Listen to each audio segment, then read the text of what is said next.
अस्सलामुअलैकुम। मोहम्मद अज़हर सिद्दीक अपने programme political diaries के साथ हाजिर खिदमत है।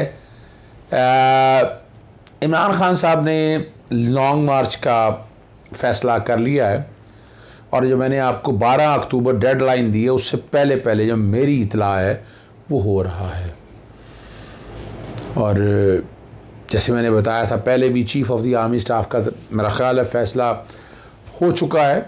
अब हो चुके वज़ीर आज़म ने फ़ाइनल करना है और सदर ने तैनात करना है और इस सिलसिले में मेरा ख़्याल है होमवर्क ख़्याल क्या कन्फर्म या होमवर्क तकरीबन कंप्लीट हो गया है और चीफ जॉइंट अपना CGS का तैनाती और chief of the army staff 3 मोहतरम लेफ्टिनेंट जनरल साहब इस दौड़ में शामिल हैं।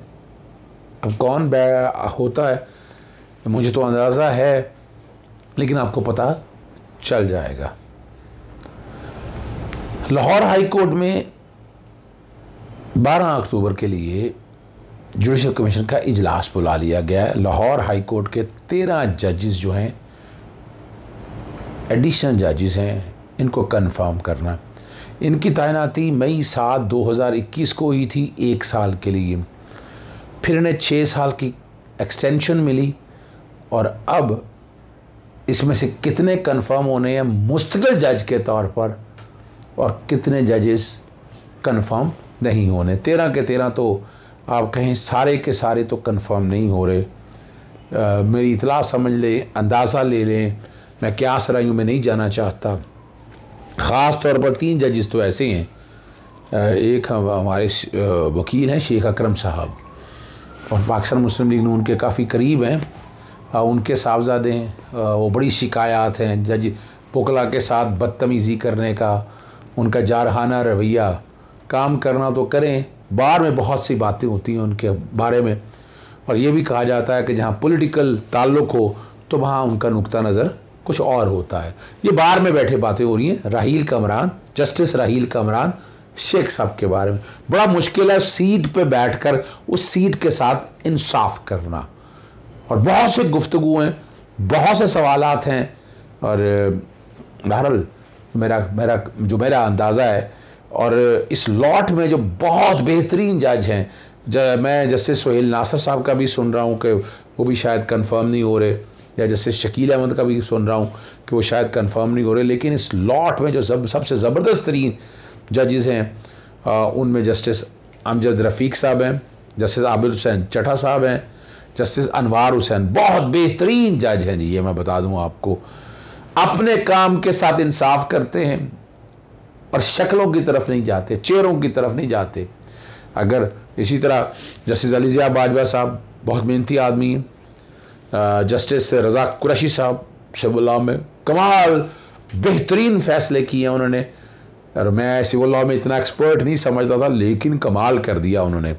इस तरह जस्टिस शान गुल साहब, अल्लाह ताला इन्हें ज़िंदगी और सेहत दे, बहुत बेहतरीन काम किया है और जहाँ इंसाफ बनता है वहाँ इंसाफ देते हैं। बड़ी बात है। बाकी और जजेस भी हैं जिनके बारे में मैं बात कर सकता हूँ लेकिन इस दफ़ा उम्मीद बड़ी है और मेरा ख्याल है मेजॉरिटी से फ़ैसले होंगे। Judicial commission article 175A background पे चल रहा है, मैं पहले भी बता चुका हूँ। उसमें chief justice of Pakistan, 4 senior most जजेस of the supreme court, former chief justice साहब और जज हैं जज सरमद जलाल उस्मानी साहब हैं, फेडरल मिनिस्टर फॉर लॉ वफाकी वज़ीर कानून है, अटॉर्नी जनरल फॉर पाकिस्तान है और पाकिस्तान अख्तर हुसैन है, पाकिस्तान बार काउंसिल ने जो नॉमिनेट किया। फिर chief justice Lahore high court के 1 मेंबर और फिर सीनियर प्यूनी जज, ये 9 ऊपर हो गए। सीनियर प्यूनी जज यानी चीफ जस्टिस मोहम्मद अमीर भट्टी साहब, उसके बाद जस्टिस मलिक शहजाद अहमद ख़ान साहब, सूबाई वज़ीर कानून बिशारत राजा साहब, नहीं सॉरी वज़ीर कानून पंजाब और हैं, बिशारत जैसे नाम मेरे से निकल गया, और एक वकील हैं जो 15 साल का तजर्बा हो हाई कोर्ट में। और बार काउंसिल में इस वक्त अपनी एक टसल चल रही है लेकिन पाकिस्तान पंजाब बार काउंसिल में इस वक्त मेजॉरिटी जो है वो PTI से रिलेटेड या उनकी ज़्यादा तादाद हो गई है और इंडिपेंडेंट लॉयर या SN बून साहब वगैरह को पंजाब बार काउंसिल में वो पजीराई शायद नहीं मिली है। ये आपके सामने मैंने रख दी है। मैं तो पहले भी जिक्र कर चुका हूँ कि एडवोकेट जनरल के तौर पर मैं जो समझता हूँ मैं जो समझता हूँ कि जजेस की तैनाती का आर्टिकल 175 जो पुराना तरीक़ाकार था जजेस का, वही मुनासिब है। ये 18वीं तरमीम के ज़रिए बड़े मसाइल पैदा हुए हैं। आगे आपको लेके चलते हैं। पाकिस्तान तहरीक इंसाफ के उन 10 कौमी असम्बली के जो है ना इस्तीफ़ों के मामले पर रिलीफ के लिए इस्लामाबाद हाई कोर्ट से रुजू कर लिया, जिनके स्पीकर ने मंजूर किए। और उन अरकान का मौक़िफ़ है कि उन्होंने स्पीकर के सामने पेश होकर यह तस्लीम नहीं किया कि इस्तीफ़ा दिया है, जबकि इस्तीफ़े जो है ना खालिस्तन सियासी बुनियाद और पार्टी हदायत पर दिए गए थे, जिन्हें कानून में नज़र में इस्तीफ़ा नहीं किया जा सकता। इसलिए स्पीकर उनके इस्तीफ़े मंजूर नहीं कर सकता ज़िमनी इलेक्शन से पहले की। और ये मैं बता चुका हूँ, मैं जैसे मैंने बताया था आपको भी, पाकिस्तान तहरीक इंसाफ जो है ना असेंबली में वापस आती नज़र आ रही है। और PTI अरकान कौमी असम्बली में अदालत की दरख्वास्त में मौक़िफ़ इख्तियार किया है कि इस्तीफ़ों से मुतल्लिक़ स्पीकर कौमी असम्बली उन्हें बुलाकर सुने। और जैसे वो शकूर शाद के बारे में जैसे रिलीव लेने के लिए इस्तदा की थी कि अदालत स्पीकर को हदायत दे कि वह इस्तीफ़ी मंजूरी से मुतल्लिक़ अपनी आइनी ज़िम्मेदारी पूरी करे। और ये भी मुतालबा किया गया स्पीकर को हुक्म दे कि वो दरख्वास्त गुजारों दीगर 112 अरकान को बुलाएँ। स्पीकर तहकीक कर लें कि जिन्होंने इस्तीफ़े दिए, जिन्होंने आइन के आर्टिकल 64 बैकग्राउंड से जाला मर्ज़ी से इस्तीफ़े दिए, कानून के मुताबिक दरख्वास्त गुजारों को सुने बगैर इस्तीफ़ों से मुतल्लिक़ इत्मीनान नहीं कर सकता। अरकान कौमी असम्बली जो है ना, दरख्वास्त में कहा है कि इलेक्शन कमीशन का ऐलान नहीं हुआ, 123 अरकान के इस्तीफ़ों को एक साथ देखा भी नहीं गया, इसलिए दरख्वास्त गुजारों का इस्तीफ़े से मुतल्लिक़ ख़त गैर मौसर नहीं रहा है। अरकान असम्बली शकूर शाद का इस्तीफ़ा मंजूर हुआ तो उन्होंने दरख्वास्त दी कि स्पीकर ने सुने बगैर इस्तीफ़ा मंजूर किया, जिस पर हाई कोर्ट ने उनका इस्तीफ़े की मुअत्तली का नोटिफिकेशन और इलेक्शन ये रुक गया था।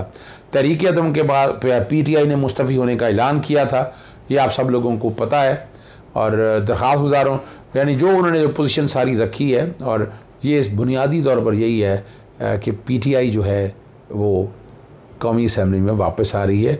और मैं पहले दिन से ये मौक़िफ़ इख्तियार किया हुआ है कि उन्हें असम्बली में वापस आना चाहिए। जिस तरह इमरान खान को तहरीक अदम एतमाद के ज़रिए बाहर किया है, तो ये भी तहरीक अदम एतमाद के ज़रिए शहबाज शरीफ को गिरा सकते हैं। एक और ऑप्शन भी मौजूद है, वो सदर की तरफ से है, एतमाद का वोट लेने के हवाले से है, और वो बहुत ज़रूरी है। एक जो चीज़ आपके सामने और बड़ी अहम रखनी है, लाहौर हाई कोर्ट में बहुत से मामला चल रहे हैं। यूनिवर्सिटियों में प्रोफेसरों की गैर कानूनी भर्तियों का मामला है। सरगोदा यूनिवर्सिटी में भी तहरीरी जवाब अदालत में जमा कराने के हवाले से बात की गई है। प्रोफेसर, एसोसिएट प्रोफेसर, और साथ साथ जो है अगर आप बात सिर्फ इस हद तक ना रहें, जो असिस्टेंट प्रोफेसर को भर्ती किया गया है उसके हवाले से भी बात है। मनपसंद अफराद को भर्ती करने के लिए सिलेक्शन कमेटी को 30 नवंबर के उम्मीदवार को भी देने का इख्तियार किया था। इजाफी नंबरों का सिलेक्शन कमेटी का इख्तियार मुल्की कवानीन और मेरिट की संगीन खिलाफ वर्जी है। ये वो सारे मामला हैं जो रखे हैं, और नोटिफिकेशन वगैरह कलअदम करार देने के हवाले से वो बात की है। MD यूटिलिटी स्टोर जो हैं तौहीन अदालत की दरख्वास्त दायर है, रिपोर्ट पर अमल दरामद न करने पर है। असिस्टेंट अटॉर्नी जनरल ने अमल दरामद रिपोर्ट पेश कर दी, तौहीन अदालत की दरख्वास्त निपटा दी है, और वहाँ यही बताया है कि बग़ैर जवाज़ के उन्हें नौकरी से बहाल नहीं किया, और सुन के बहाल करना चाहिए था। ठीक है जी। और यहाँ प्रोग्राम ख़त्म करने से पहले मैं कोशिश करूँगा कि मैंने बोल पे कुछ इश्यूज़ के ऊपर, साइफ़र के ऊपर जो मैंने गुफ्तगू की है वो आप तक आ जाए, आप मेरा नुक्ता नज़र वहाँ से समझ सकेंगे कि मैंने क्या बात की है, और मेरा नुक्ता नज़र बड़ा क्लियर है। साइफ़र के कॉन्टेक्स्ट में भी मैंने बात की है वहाँ पर, और इसकी इंक्वायरी और इन्वेस्टिगेशन, और जो इंक्वायरी ऑडियो लीक के हवाले से कर रहे हैं मैं वो भी मैं समझता हूँ कि कॉन्फ्लिक्ट ऑफ इंटरेस्ट है, मौजूदा हुकूमत के एजेंडे के साथ चल रही है।